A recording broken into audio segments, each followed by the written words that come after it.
Voilà, cette fameuse question tout à fait d'actualité, la sédentarité, l'activité physique, en d'autres termes.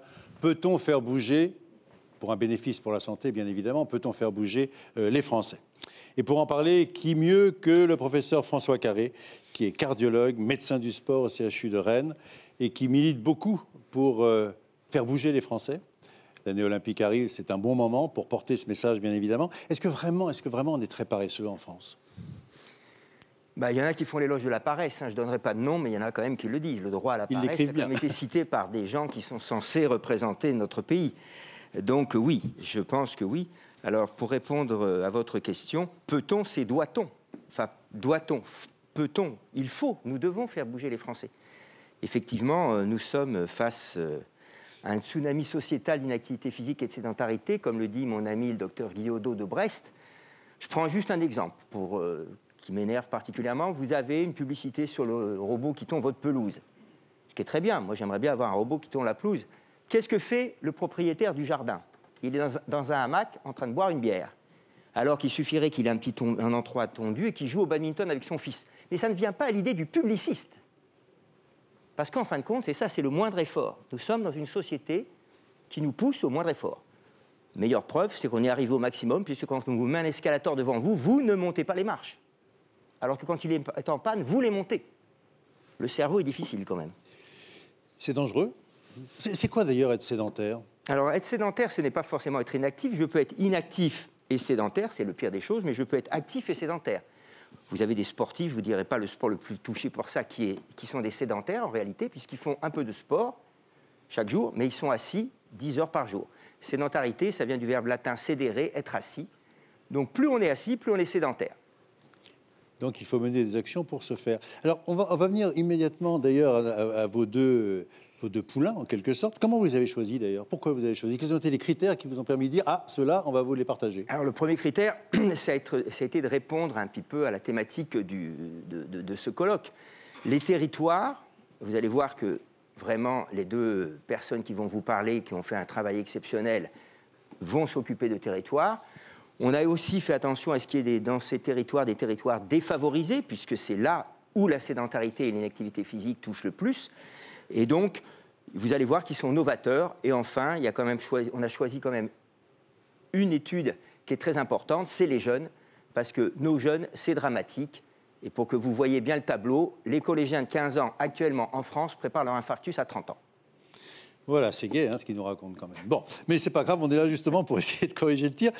En deux mots, je vous présente d'une part Daniel Mercier, qui va nous présenter une action menée à la fois dans les Hauts-de-France, l'Auvergne, Rhône-Alpes et la Bretagne, et Erwan Godet, qui lui est resté, comme son prénom l'indique, en Bretagne et donc à Rennes. Et puis avec nous, bien évidemment, nous accompagne le professeur Anne Huilmin. Vous êtes présidente de la Société française de santé publique et vous allez nous accompagner tout au long de cette session. Et après, on vous demandera un petit peu comment se situe bien sûr la prévention dans le domaine de la santé publique. Juste encore une question pour vous, parce qu'elle est d'actualité. On s'attendait quand même à ce que l'activité physique dite adaptée pour la prise en charge d'un certain nombre de malades, dont les bénéfices ne sont quand même plus à démontrer, allait pouvoir enfin être remboursée, allait rentrer vraiment dans la vie quotidienne. On pouvait la prescrire, mais elle n'était pas remboursée. Et là, patatras, marche arrière, comme d'habitude. On ne crée pas une commission, mais on va vous dire, pendant 2 ans, on va regarder ce que ça fait. Un peu déçu, non? Alors déçu, oui. Très en colère, surtout très en colère. Bon, de toute façon, j'ai compris depuis longtemps que les promesses n'intéressent que ceux qui y croient, n'engagent que ceux qui y croient. Donc j'y ai cru, encore une fois, comme quoi je reste très jeune dans ma tête. Et en fait, c'est dramatique parce que, comme vous l'avez dit, l'activité physique, ça fait partie de toutes les sociétés savantes.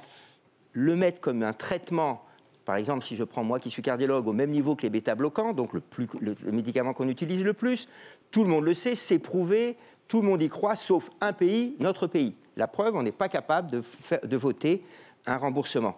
Donc c'est un retour en arrière très important et qui, bien sûr, nous inquiète beaucoup, surtout quand on me parle de 2 ans, 3 ans, 4 ans. Nous n'avons plus le temps. Nous n'avons plus le temps. Nous attendons... Ça a été très bien dit par le président de l'Académie nationale de médecine. Notre système de santé ne pourra pas prendre en soin tous les malades. C'est impossible. On attend 1 million de malades chroniques de plus entre 2020 et 2025. Il n'y a pas assez de médecins pour les soigner et on ne les soignera pas. Donc, il faut faire quelque chose. Et ce quelque chose, il se fait déjà sur les territoires. Et on va avoir 2 exemples. On va commencer avec vous, Daniel Mercier. Vous êtes physiologiste de l'exercice, spécialiste de l'évaluation de la condition physique. Vous avez même participé à l'élaboration d'un test qu'on appelle le test navette, Léger, Boucher, Mercier.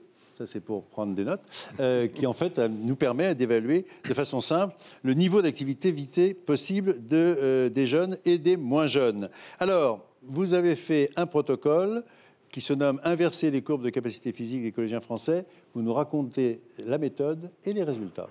Donc, je suis français, mais québécois également. Oui, mais l'accent parle pour vous. Merci. Donc, le projet « Inverser les courbes », l'idée vient du collectif pour une France en forme et de François Carré. Et l'objectif, nous avons 2 objectifs. C'était de comparer la condition physique aérobie des Français, des jeunes Français, on a choisi les élèves de 6e, de maintenant par rapport au passé. Ça, c'était le premier objectif. Le deuxième objectif, c'est de voir si c'était possible d'inverser les courbes. Inverser les courbes, c'est-à-dire, est-ce que c'est possible s'il y a une baisse, et vous allez voir, elle est confirmée, est-ce que c'est possible d'inverser la courbe en ayant, à l'intérieur des cours de PS, des entraînements en groupe personnalisés de 15 minutes 2 fois par semaine. C'était les objectifs. Et pour reprendre l'idée de territoire, ça se faisait dans 2 territoires. On a choisi l'Auvergne-Rhône-Alpes parce que j'y suis, la Bretagne parce que François y est, et les Hauts-de-France parce que nous avions l'impression que les Hauts-de-France, c'était peut-être un territoire où est-ce que les jeunes et les moins jeunes étaient un peu moins en forme. Résultats? Les résultats. Bon, ça a donné qu'effectivement, on a eu la confirmation qu'effectivement, il y a une baisse continue de la condition physique des jeunes Français. Et puis ça ne va pas dans le bon sens. Il y a une étude qui vient tout juste de sortir, qui a suivi des Finlandais pendant 45 ans, à partir de l'adolescence jusqu'à maintenant. C'est un article tout récent que j'ai lu hier, et qui démontre qu'effectivement, les enfants qui n'ont pas une bonne condition physique aérobie à l'adolescence développent beaucoup plus de maladies cardiovasculaires à l'âge adulte. Donc c'est important, parce que là, ce que vous disiez tout à l'heure est en train d'être démontré. Tout à fait. Moi, je ne l'avais pas lu, c'est un article que j'ai lu hier. Et alors, est-ce que le fait de faire un peu d'activité physique chez les jeunes, c'est bon? Bon, là, je vais revenir à la question centrale. Est-ce que l'activité physique, c'est bon pour la santé?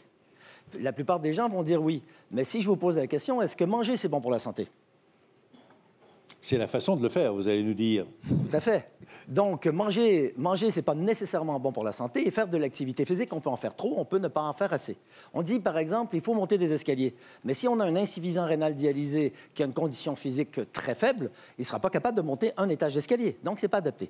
Et si on prend un sportif de bon niveau, s'il marche une demi-heure par jour, ce ne sera pas suffisant pour maintenir sa condition physique. Et donc, là, les séances, je vous coupe, mais les séances que vous avez organisées dans les écoles, ça a fait que la condition physique s'est améliorée? C'est amélioré. En 6 semaines, on aurait attrapé 40% du retard de 35 ans. 40% en 6 semaines? 40% les chiffres sont hyper éloquents.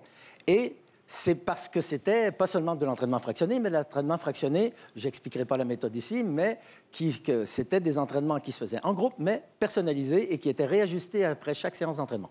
Qu'est-ce qui fait que ça a marché? Parce qu'il semblerait quand même que les enfants, dans votre étude, aient bien adhéré, y compris les profs d'éducation physique. Plutôt bien. On a eu, je ne sais pas si j'ai mentionné le nombre, 350 classes et 9000 élèves qui ont participé au projet. J'ai l'impression que l'échauffement, l'entraînement et le retour au calme, ça durait 15 minutes, donc c'est très court. Et les enfants, quand on observe les enfants, on s'aperçoit qu'ils aiment plus faire des activités intermittentes que des activités continues. Voilà, même ça c'est ludique, c'est intéressant. Je voudrais juste avoir votre réaction, Anne Villemain, parce que c'est quand même des choses vraiment de terrain très pragmatiques, ça. Ah oui, et puis ce qui est important, c'est d'avoir des résultats scientifiques sur cette évolution de la condition physique. Et je pense que c'est important de redonner aussi à l'éducation physique et sportive sa place dans l'éducation. C'était d'ailleurs une promesse du gouvernement. Bon, on ne va pas faire de commentaires. Une promesse. Et donc, je voulais juste revenir sur le fait que la condition physique n'équivaut pas forcément à l'activité physique. On est sur 2 concepts différents et que pour avoir une action, un effet positif sur la condition physique, il faut une certaine activité physique faite avec certaines modalités de pratique. Et donc, parfois, on confond condition physique et activité physique et on n'est pas du tout sur les mêmes choses si l'un dépend potentiellement de l'autre, mais pas totalement. Donc la condition physique, c'est quelque chose en plus. La condition physique, ce sont les capacités physiques aérobie, par exemple, dont on parlait, qui reflètent notre capacité à faire des activités. On teste l'équilibre, la force musculaire, la condition aérobie, mais voilà, l'activité physique contribue à améliorer la condition physique, si tant est qu'elle est effectuée selon des modalités d'entraînement qui vont être suffisantes pour augmenter ces composantes de la condition physique. C'est ce que vous soulignez. Alors, comme notre but, en fin de compte, c'est de vous faire partager ce qui s'est passé sur le terrain de bien, de difficile, comment on trouve les sous. Eh bien, vous allez avoir à chaque fois cette question et on va vous poser la question, quels ont été les obstacles? Est-ce que vous avez eu des freins ou est-ce que tout le monde vous a accueilli en disant, mais on n'attendait que vous, mon cher ami? Mais là, c'est plutôt François qui a fait le go-between, comme on dit en français. Ça venait du collectif pour une France en forme, dont François fait partie. Et par la suite, le financement était pour le projet a été accordé par la Fondation Matmut, la Fédération française de cardiologie et le ministère des Sports. Par contre, par la suite, il faudrait peut-être continuer. Les vœux pieux, on en a beaucoup, mais si on fait juste dire, par exemple, récemment, puis peut-être sous l'influence de notre projet, le président de la République a dit qu'il faudrait évaluer à tous les ans les élèves de 6e. Mais c'est pas parce qu'on le dit que ça se fait.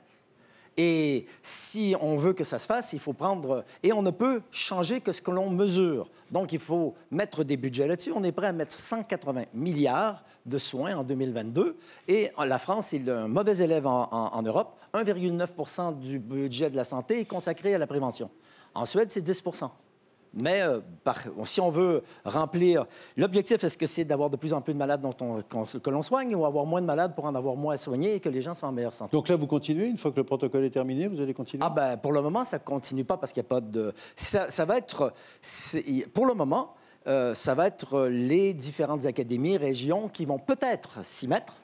Mais pour le moment, il n'y a pas, à ma connaissance, du moins, de budget nationaux. Et les jeunes à qui vous avez redonné le goût, est-ce que vous savez s'ils continuent tout seuls? Oui, mais... S'ils ont éduqué leurs parents en même temps?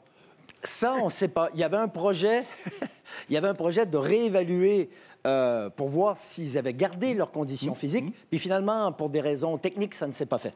Ou financières, bien évidemment. Jean-Michel, ça vous fait réagir, ça vous adoré, moi, ça me fait réagir parce que je suis le seul avec mes coéquipiers ici à être... debout. Donc vous devriez tous vous lever là, parce que c'est absolument... On fera ça tout à l'heure, si vous voulez bien. Au bout d'une demi-heure, d'une heure, n'est-ce pas, François, de se lever. Il ne faut pas rester assis trop longtemps, parce que là, vous nous dites des choses, mais il faut aussi qu'on mette en pratique. Moi, ce que je dirais, c'est que l'homme, finalement, c'est un bipède, c'est pas un accipède. Et il faut vraiment qu'on soit sur nos deux jambes. J'en ai parlé déjà tout à l'heure, et... Je partage tout à fait cette conviction de l'importance de l'activité physique. Si c'était un médicament, l'activité physique aurait pratiquement toutes les indications, pratiquement aucune contre-indication, pratiquement pas d'effet secondaire et serait remboursée intégralement. Donc voilà. Il manque encore quelques chapitres dans votre histoire, là, mon cher Jean-Michel. Voilà, vous voyez, c'est des choses relativement simples. Vous retrouverez bien évidemment dans les différentes plaquettes tous ces éléments, mais c'est important de se dire, François, que c'est pas très compliqué, en fin de compte, de faire bouger 15 minutes. C'est ça qui est un petit peu désespérant, c'est qu'en fait, comme vous l'avez vu, on ne vous a pas donné le mot de sport. On n'a parlé que d'activité physique. En fin de compte, c'est bouger. Et ce qui est recommandé pour les adultes, c'est de bouger 30 minutes par jour. Alors, je vais vous donner un exemple très difficile. Le mien, ça fait 14 ans que je me gare à 1 km de l'hôpital. Je fais 1 km le matin, 1 km le soir pour retrouver ma voiture et je marche 10 minutes après manger. Est-ce qu'il faut être Superman pour faire ça? Je ne pense pas. Mais si. Donc, oui, je fais un gros effort, je me lève plutôt 10 minutes, c'est vrai. Mais c'est vrai que, et c'est ça qui est terrible, c'est monter l'escalier quand j'ai 2 étages plutôt que prendre l'ascenseur et même les descendre, les escaliers. Parce que c'est très bon de descendre les escaliers, vous faites un travail musculaire excentrique qui est très bon pour votre santé. C'est ces choses-là qui sont... Et c'est ça qui est terrible, c'est Xavier Bigard, on en parlait ensemble, on disait tant d'énergie pour que les gens acceptent de monter un étage. Alors il y a une question qu'on se pose souvent, si je fais de l'activité physique que le week-end, est-ce que c'est bien?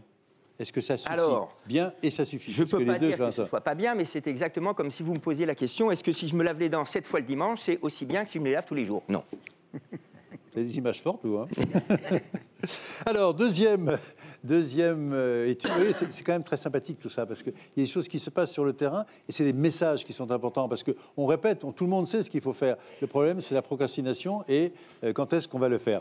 Alors vous avez décidé, Erwan Godet, vous êtes directeur de Brace, c'est la Bretagne ça, non? Brace Insertion Sport, d'aller au-devant ce fameux aller au-devant que vous connaissez depuis la Covid, bien évidemment.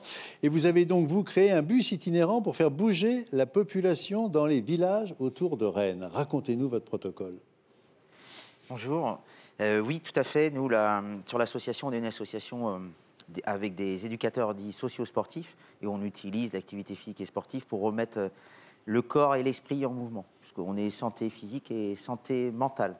Et l'idée de ce bus, c'était d'aller effectivement à la rencontre des populations, à la fois dans les quartiers prioritaires de la ville de Rennes, mais aussi sur les villages qui sont à 30, 40 ou 50 km de la métropole. Et on s'est rendu compte qu'effectivement, à partir du moment où on allait vers et qu'on mettait en place, nous, un dispositif sur l'espace public, les gens, au début, se demandent, n'osent pas forcément. Mais quand le travail, on va dire, éducatif, pédagogique, relationnel est bien fait, les gens viennent et on a des enfants, des mamans. Alors, pour qu'on comprenne bien, en fait, vous avez donc un bus. Oui. Qui est dans le bus? Et comment est-ce que vous établissez le contact? Parce que c'est pas tout ça d'arriver en disant « moi, je suis le meilleur, je suis Erwan Godet, je vais vous raconter ». Le bus, c'est un minibus, tout ce qui est un peu plus classique, qu'on a réaménagé. On a enlevé les sièges et à l'intérieur, on met des chapiteaux, on met plein de matériel sportif. Et nous, c'est des éducateurs et éducatrices sportives qui viennent, qui vont arriver sur un endroit spécifique. Ça peut un petit nom de village breton là, qui nous fasse rêver. Je pourrais vous dire comme Lyon, Mort de Bretagne, par exemple, Pimpon, Plélan-le-Grand, voilà. Monterfil. Et donc, quand vous arrivez, on sait que vous arrivez? Alors, pas forcément. Soit on sait, pas toujours, parce que l'idée, c'est de prévenir notre arrivée par des partenaires, notamment les travailleurs sociaux qui, eux, sur le territoire, peuvent communiquer auprès des populations. Mais ça saurait si le simple fait de communiquer et de dire qu'il va y avoir un dispositif à destination des populations, si elles venaient parce qu'elles avaient vu le message, ça se saurait. Donc non, les populations viennent parce qu'on va rester, nous, 3 heures, on va occuper le terrain, et puis petit à petit, on va aussi aller vers les gens, dire venez essayer, et puis 1, 2, 3, et après c'est l'effet boule de neige. Donc là, ils sont dans le chapiteau? Ouais. Chapiteau. Et là, qu'est-ce qui se trouve ou dans dehors, le chapiteau? Le chapiteau, c'est en fonction de la météo. Beau en Bretagne. Voilà. Qu'est-ce qu'on fait dehors, alors? On va faire plein de petits jeux ludiques. Donc, ça peut être des jeux de motricité, ça peut être du badminton, ça peut être des sports de raquettes, ça peut être des petits parcours de motricité, avec toujours l'idée du ludique. On a aussi des jeux à côté, parce qu'on part du principe que nous, c'est l'activité au sens large qui est un processus sur la réhabilitation sociale. Et l'activité physique et sportive, pourquoi? Parce qu'elle met le corps en mouvement. Et je ne vais pas revenir sur tout ce qui a été dit, mais nous, dans l'association, ça fait 15 ans qu'on l'observe chez les populations précaires, le bénéfice sur la santé physique et mentale de l'activité. Alors justement, j'allais y revenir, parce que vous parlez bien des populations précaires. Quel est le profil des personnes qui adhèrent et qui viennent vers vous? Est-ce que vous avez un type particulier de population, ou est-ce qu'en fin de compte, tout le monde vient? Alors, non, on ne va pas dire que tout le monde vient. On est quand même sur des populations cibles, et que ce soit sur les quartiers ou dans les villages, les populations cibles, ça va être ceux qui ont été évoqués au tout début par M. Le Serre. Nous, on est avec des populations bénéficiaires du RSA, des gens chômeurs de longue durée, des jeunes adolescents dans les quartiers qui ont souvent des grosses problématiques de poids, de diabète, d'obésité. On est avec des populations fragilisées et pour qui la question de prendre soin de soi se pose pas. C'est pas la priorité. Ils ont rapport à la médecine, c'est dans le cure et jamais dans le care, quoi. Et nous, on est sur cette idée de prévention et d'aller vers ces populations, parce que sinon, elles n'iront jamais demander et elles ne penseront pas que l'activité physique et sportive est bonne pour elles, quoi. Annie, ça vous évoque, ça, l'inégalité sociale et ce problème de santé publique? Oui, je pense que c'est important qu'il y ait des projets comme ça qui soient mis en avant pour bénéficier justement à ces zones un peu plus reculées et éloignées des pratiques, parce que installer un club de sport ou une offre de service en plein centre-ville, justement dans des villages, c'est pas évident. Il y a un mot qui m'a vraiment intéressé, c'est que vous avez dit, en fait, on a des acteurs sociaux, et vous n'avez pas dit on a des médecins. Ça veut dire que vous, la porte d'entrée, c'est vraiment les acteurs sociaux? Ce sont vraiment les acteurs sociaux? Oui, alors après, on verra, les choses vont évoluer, mais pour l'instant, le milieu médical n'est pas toujours le plus facile à convaincre. C'est des discussions, d'échanges qu'on a souvent avec François, et que le milieu médical pourrait dire ceinture et bretelles, les populations, là, elles ne vont pas. Et on a un exemple dont on pourrait parler avec François sur un centre d'addictologie où l'association nous travaille maintenant depuis 5 ans. Au début, les médecins ne voulaient pas entendre parler de la présence des éducateurs sportifs auprès des populations qui ont des problèmes de... Parce qu'ils ne savaient pas ce qu'ils faisaient, les éducateurs sportifs, ou parce qu'ils avaient l'impression qu'on leur prenait leur territoire et leur précaré? Il y a un peu de tout ça à la fois. Il y a une question de précaré, et puis il y a une question d'avoir peur de mettre en danger les personnes, alors que, comme l'a dit tout à l'heure M. Le Serre, les contre-indications sur l'activité physique et sportive, quand elle est faite de manière adaptée, avec un programme individualisé, il n'y a aucun risque. Ça peut être que du bénéfice. Nous, en tout cas, on le mesure et on le voit quotidiennement. C'est ce qui nous est renvoyé par les publics qui pratiquent avec nous. Alors, juste avant de faire réagir François, en fin de compte, le bus, il vient, il passe 3 heures, il repart, et après, il se passe quoi? Alors, le bus, il vient 3 heures, effectivement, il reste, il repart. Mais on essaye aussi, et c'est un travail de longue haleine, de travailler avec les partenaires sociaux pour travailler l'accès au droit. C'est-à-dire qu'on part du principe que nous, on a une vision un peu holistique des choses et que l'activité physique et sportive seule, c'est pas suffisant. Et les populations éloignées en situation de précarité, elles ont aussi d'autres besoins. Et l'idée, c'est de rattacher à notre dispositif d'autres professionnels. Et là, on travaille avec les commissions territoriales de santé dans les territoires, donc avec des libéraux qui ont envie d'utiliser ce dispositif d'aller vers pour proposer leurs services. Donc on commence à travailler pour que le projet il évolue avec des psychologues, des nutritionnistes, diététiciens qui pourraient venir et eux aussi proposer leurs services. Alors après la question c'est qui finance, qui paye? Ça c'est une autre histoire. Ça c'est l'espoir, le transversal. François. Non, ce que je voulais dire c'est que Brésil Insertion Sport c'est une association exceptionnelle. J'ai eu une chance aussi exceptionnel de rencontrer Erwan et la Maison Sport Santé, on travaille main dans la main. Et surtout, il m'a apporté tout ce que nous n'avions pas. Moi, je suis incapable d'aller parler à ces gens-là. Ils ne vont pas me comprendre et je ne vais pas les comprendre. Donc, c'est effectivement ces éducateurs qui sont formés, qui ont les mots pour parler à ces personnes qui sont dans la difficulté. Et sans eux, on ne peut pas. Et cette population, nous, on ne peut pas les toucher. Nous, médecins, on ne peut pas les toucher. Bon, il y a le docteur Robert qui s'occupe des addictions, bien sûr, parce que lui, il a décidé de partir là-dedans. Mais... Et ce message que je voulais faire passer avec Erwan, c'est qu'en fait, on a besoin de tout le monde. C'est-à-dire qu'il faut qu'on aille toucher au plus loin les personnes. Et ça, ce n'est pas les médecins. Mais c'est vrai que les médecins aussi ont tendance à penser qu'ils ont un précaré à eux et que personne ne peut y aller. Quand ils regardent les résultats, ils devraient se dire que peut-être qu'il faut faire aussi appel aux autres. Là, on parlait en fait donc de petits villages, mais à Rennes, il y a aussi des quartiers qui sont plutôt défavorisés. Vous avez des actions aussi dans ce domaine? Oui, alors dedans, le bus va aussi dans ces quartiers. On travaille, surtout Brésil Insertion Sport et l'équipe d'Erwan travaille beaucoup avec eux. C'est long, il le dira mieux que moi. On a repéré, par exemple, chose très simple que Anne doit savoir, c'est que, en fin de compte, à plus de 10 minutes, c'est non. Si jamais on ne peut pas faire d'activité physique à 10 minutes de chez soi, c'est non. Les gens n'iront pas. Donc il faut qu'on aille le plus près possible. Alors oui, c'est difficile, oui, c'est des choses compliquées. En fait, d'abord, ces choses-là, elles ne se sont pas mises en place en 2 jours. Ça fait des dizaines d'années qu'on ne fait rien, qu'on laisse s'installer ce genre de choses. Et donc maintenant, c'est très difficile. Donc en fait, on en est là. Notre maison Sport Santé, maintenant, la maison Sport Santé du CHU, Brésil Insertion Sport est un de nos partenaires. Eh bien, il y a environ 76 à 80 structures que l'on a individualisées dans Rennes et dans ses environs pour pouvoir dire à chaque personne, eh bien, juste à côté de chez vous, vous pouvez y aller, il y a quelqu'un qui vous prendra en charge. Sinon, on n'y arrivera pas. Alors, Erwan, justement, quand vous allez dans ces villes, dans ces villages, est-ce que vous rencontrez des médecins de ville? Est-ce qu'il y a des gens qui viennent vers vous en disant c'est génial ce que vous faites? Non, pas encore. Il faut les appeler, il faut leur dire oh, je suis là. Non, mais après on en est au début, aux prémices, donc ça se fera avec le temps. Et par contre, on a des médecins sur un autre programme qu'on mène à Rennes qui s'appelle Bien dans son corps, bien dans sa tête, qui est un programme qu'on mène depuis plus de 10 ans et qui est à destination des bénéficiaires du RSA. Et là, on a des prescriptions qui viennent du monde médical ou des travailleurs sociaux. Et ça, c'est un programme qui fonctionne très très bien, mais là, qui est spécifique sur les quartiers prioritaires ou le centre-ville de Rennes, pas sur les villages.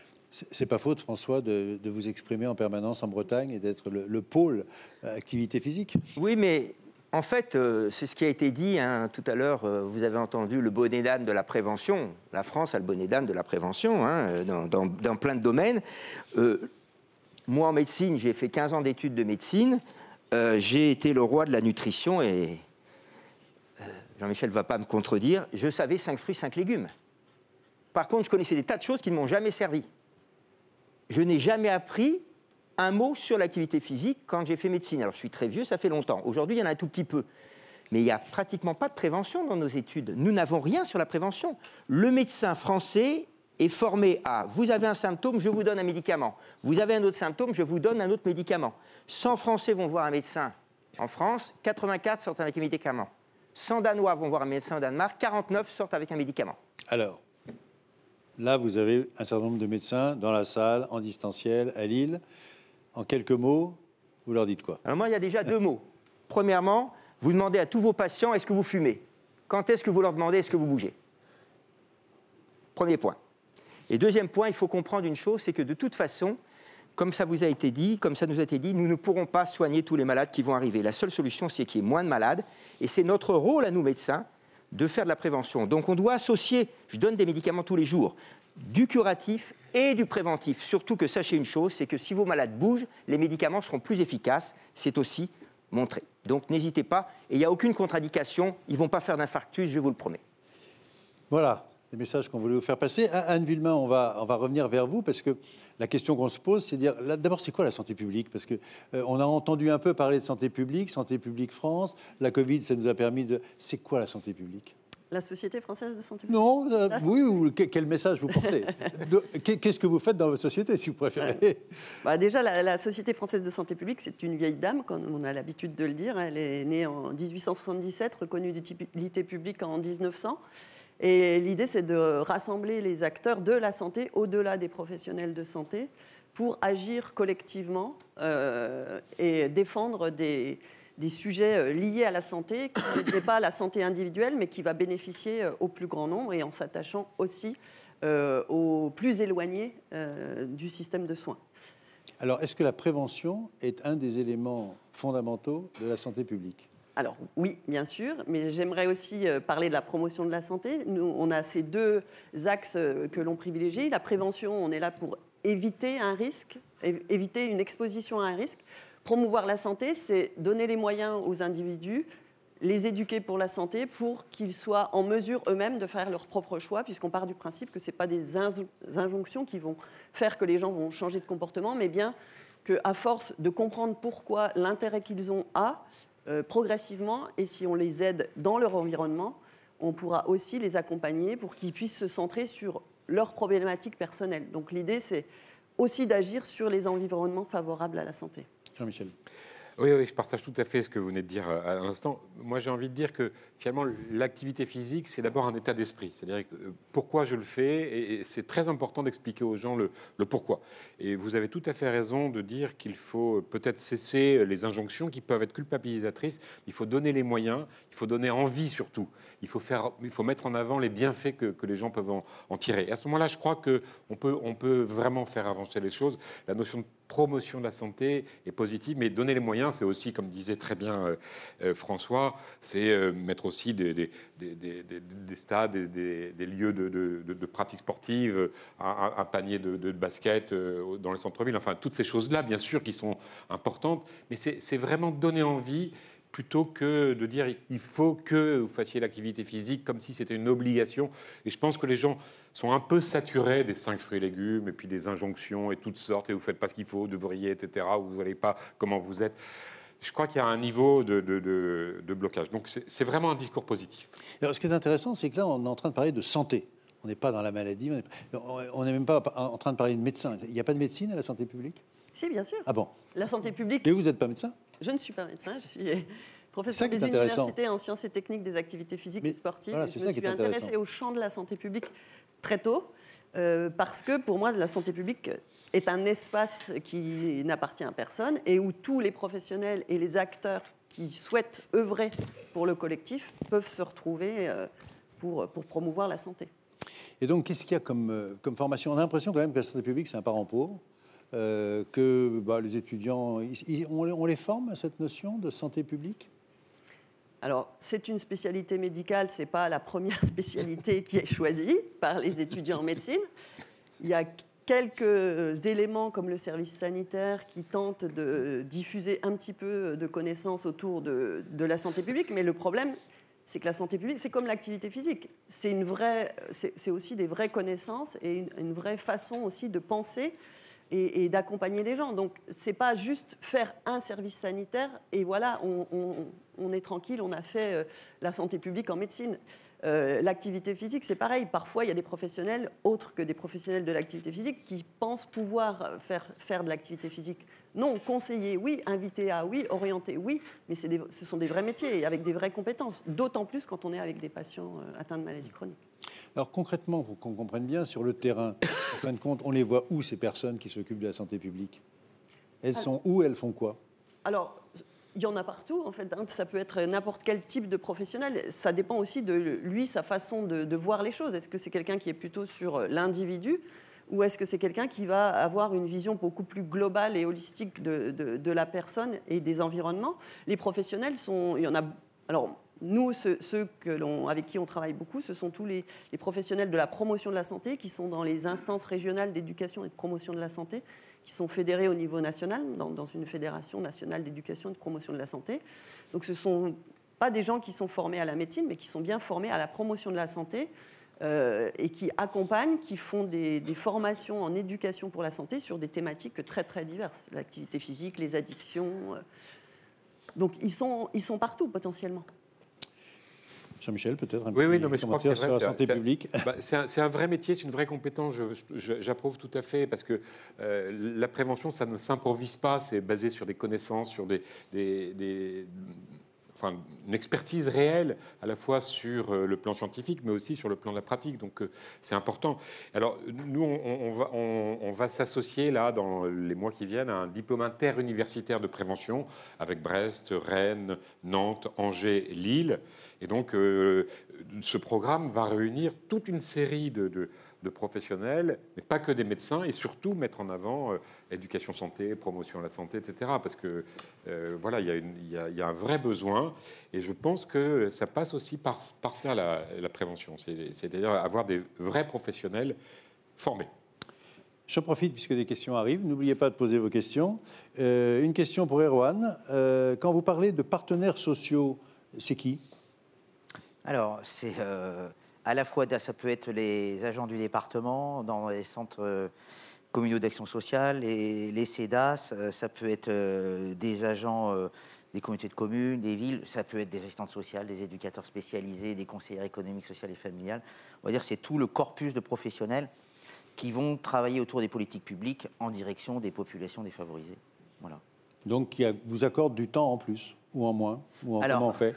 Là aussi, on est dans des changements de paradigme. Nous, l'association, on milite beaucoup pour le décloisonnement et non pas juxtaposer des corps de métier, mais faire en sorte que les corps de métier prennent le temps nécessaire pour partager ce que chacun fait et donc créer de la porosité entre différents métiers. Et ça, on en est au début, c'est-à-dire qu'on entend beaucoup parler de transversalité, on entend beaucoup parler de décloisonnement depuis 10 ou 15 ans, mais pour le faire vivre dans les territoires, dans les faits, comme vous l'évoquiez tout à l'heure, nous on a beaucoup de travailleurs sociaux qui disent « j'ai jamais le temps ».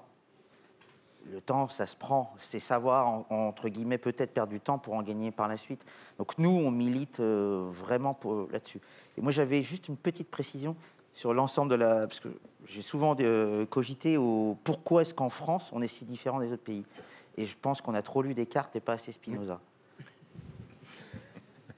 On pense que le cerveau est là et le corps est là. Voilà.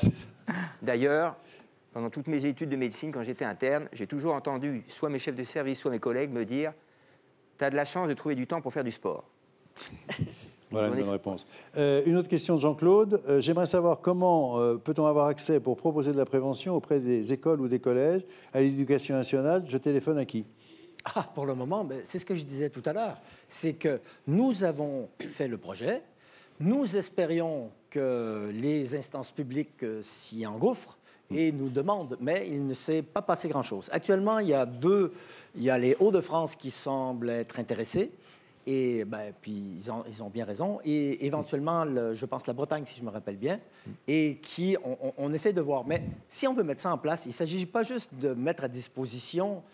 on pense qu'on a juste à dire, par exemple, pour l'heure d'activité physique ou la demi-heure d'activité physique pour les enfants, Bon, on pense qu'on a juste à le dire et ça va se faire, mais ça ne se fait pas. Quand on regarde les projets qui ont marché, par exemple le Daily Mail en Écosse ou au Québec, là ça va être le Québec, ce qu'on appelle... il y a un autre projet au Québec aussi où est-ce qu'on mesure et on revient. Donc, tout ça, ça prend des budgets, ça prend... J'ai dit tout à l'heure, on ne change les choses que ce qu'on mesure. Et si on ne le mesure pas, et ça prend un peu de budget pour ça. Si on n'a pas de budget pour ça, ça ne marchera pas. Une question pour François Carré. Elisabeth Guérin nous dit pourquoi les médecins généralistes ne posent-ils jamais la question d'activité physique dans leurs consultations? Alors, premièrement, parce que je pense qu'on ne leur a pas appris, mais deuxièmement, parce qu'ils n'ont pas senti le changement de paradigme. Avant, le malade, on lui disait « reposez-vous ». Aujourd'hui, on lui dit « bougez ». On a complètement changé de paradigme. Il y en a qui n'ont pas encore intégré et qui n'ont pas pris conscience. Et puis, ce n'est pas de moi ce que je vais dire, mais c'est quand même très important. Comme disait, je crois que c'était un collègue anglais il y a quelques années, il disait « jamais un patient ne vous remerciera de l'avoir empêché de tomber malade ». Donc la prévention, ce n'est pas valorisant pour le médecin. Absolument pas. Mais, dans notre système. Sauf pour lui, parce qu'il se dit, bah tiens, grâce à moi, il ne le sait pas, mais peut-être qu'il n'est pas tombé malade. C'est ça la prévention. Oui, puis on lui en demande beaucoup quand même au médecin. Il ne faut quand même pas oublier cela. En peu de temps... Oui, beaucoup d'administratifs. Beaucoup d'administratifs, beaucoup de choses. Voilà, Une question aussi pour Anne Villemain. Est-ce que la santé publique, ce n'est pas en fait de la politique? Alors, c'est pour partie, ce n'est pas de la politique totalement, mais c'est forcément un travail de plaidoyer auprès des politiques et des décideurs, de manière à essayer de faire changer les choses. Et c'est vrai que depuis plus de 25 ans maintenant, on est sur cette thématique. On œuvre, parce que je suis aussi par ailleurs impliquée dans le champ de l'activité physique bénéfique pour la santé. On voit très bien que c'est difficile. Et la santé publique, c'est effectivement à l'interface entre les acteurs de terrain et les politiques pour essayer de réduire ce gap qui existe entre les deux, et notamment aussi entre les scientifiques et les politiques. Eh bien voilà, puisqu'on parle, merci d'abord de vos interventions, et puisqu'on parle de politique, eh bien nous allons faire place à deux personnalités politiques de la France. On se retrouve dans quelques instants.